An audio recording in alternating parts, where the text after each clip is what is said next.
कर्नाटक में जो हिजाब का विवाद शुरू हुआ है,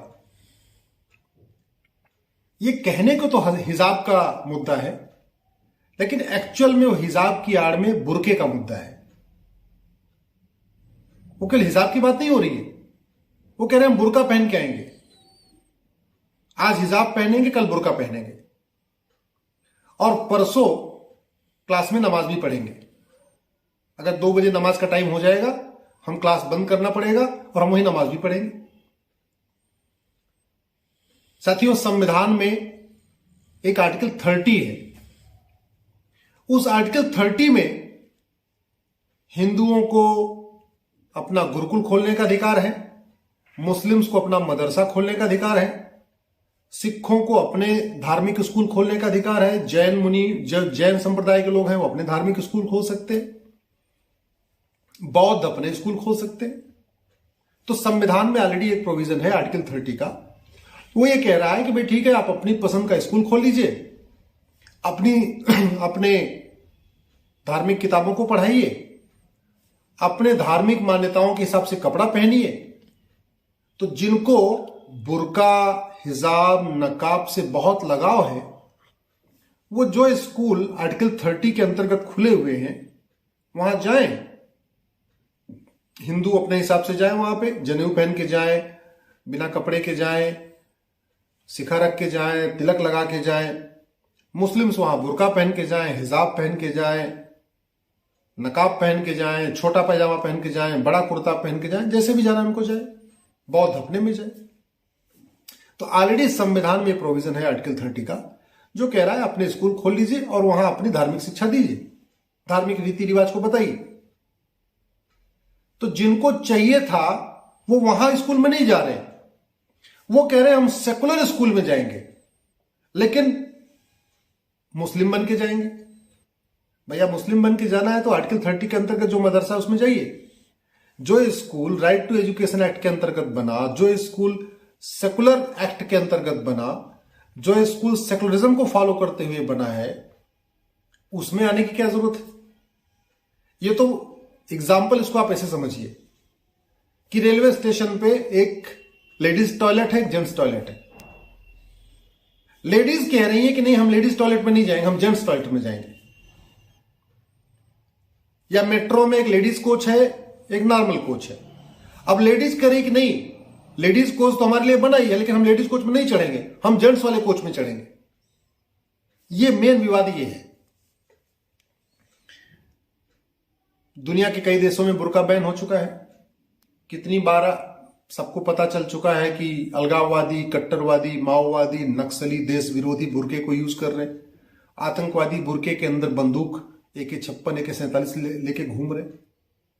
इसके बावजूद मैं ये नहीं कह रहा हूं बुर्का बैन करिए, मैं तो ये कह रहा हूं बुर्का पहन के जाना है तो उस स्कूल में जाइए जहां बुर्का अलाउ है, उस स्कूल में जाइए जो आर्टिकल 30 के अंतर्गत बना हुआ है। सेकुलर स्कूल में आने की क्या जरूरत है? जब संविधान कहता है कि आप धर्म के आधार पे कोई टैक्स नहीं लेंगे, धर्म के आधार पे कोई पैसा खर्च नहीं करेंगे, तो यानी जो सेकुलर स्कूल बना है वहां पे आप कोई धार्मिक शिक्षा नहीं दे सकते। जब धार्मिक शिक्षा नहीं दे सकते तो धार्मिक कपड़ा कैसे पहन सकते? आप जब सेकुलर स्कूल में आ रहे हैं तो हिंदू मुसलमान बन के क्यों आ रहे हैं? आप वहां पे भारतीय बन के आइए ना, एक इंडियन बन के आइए। मुस्लिम बन के हिंदू बन के आना है, हिंदू बन के मुस्लिम बन के पढ़ाई करना है तो आपके लिए ऑलरेडी स्कूल है। इस सेकुलर में ही क्यों? और जहां तक बात है इसेंशियल रिलीजियस प्रैक्टिस की, तो इसेंशियल रिलीजियस प्रैक्टिस आप किसको कहोगे? यदि आप कुरान की एक एक आयत को कहोगे ये इसेंशियल रिलीजियस प्रैक्टिस है, फिर तो चारों वेदों में एक एक श्लोक में जो कुछ लिखा है वो भी इसेंशियल रिलीजियस प्रैक्टिस हो जाएगी। अगर कुरान की हर आयत इसेंशियल रिलीजियस प्रैक्टिस है, फिर 18 पुराण है, उनके जितने श्लोक हैं, मनुस्मृति में जो कुछ लिखा हुआ है, आपके बौद्ध धर्म के जो ग्रंथ में जो कुछ लिखा है, गुरु ग्रंथ साहिब में जो लिखा हुआ है, जैन धर्म की किताबों में जो लिखा है, मनुस्मृति में जो लिखा हुआ है, वाल्मीकि रामायण में जो लिखा हुआ है, तुलसीदास की रामचरितमानस में जो लिखा हुआ है, सब कुछ इसेंशियल रिलीजियस प्रैक्टिस हो जाएगी।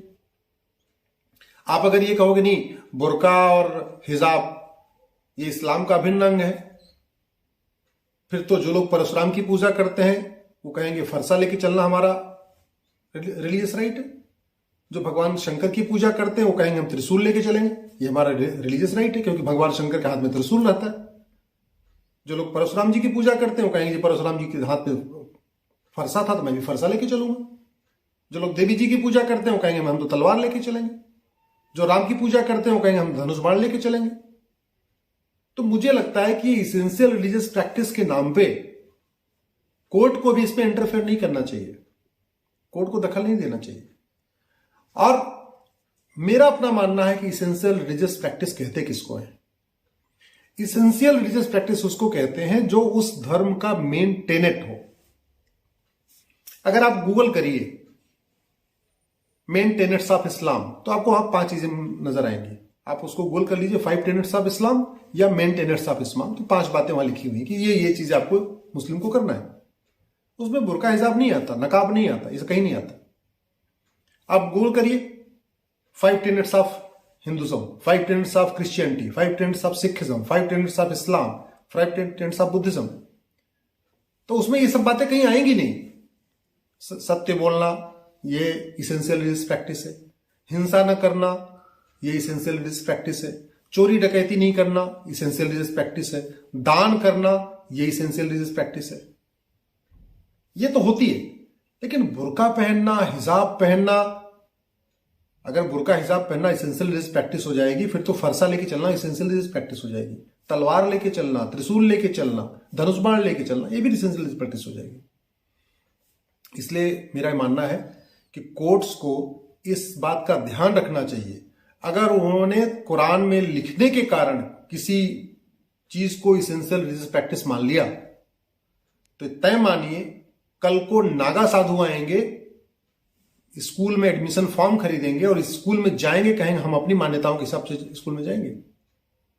फिर आप उनको कैसे रोकेंगे? जैनियों में भी कुछ लोग निर्वस्त्र रहते हैं, वो कपड़ा नहीं पहनते, मान लो वो कहते हैं हम तो जाएंगे जी, ये हमारी मान्यता है, हम बिना कपड़े के रहेंगे, हम जाएंगे, हम पढ़ाई करेंगे, आप उनको कैसे रोक लोगे? तो इसलिए कोर्ट को इस मामले में बहुत संभल के चलने की जरूरत है। मेरा यह कहना है कि इस देश में कॉमन ड्रेस कोड की जरूरत है। कॉमन ड्रेस कोड रहने से ऊंच नीच का भेदभाव खत्म होता है, गरीब अमीर का भेदभाव खत्म होता है। क्लास में जब सब बच्चे एक जैसा कपड़ा पहनते तो वहां हिंदू मुसलमान फीलिंग नहीं आती, वहां ऐसा लगता सब एक जैसे पढ़ने वाले स्टूडेंट्स हैं।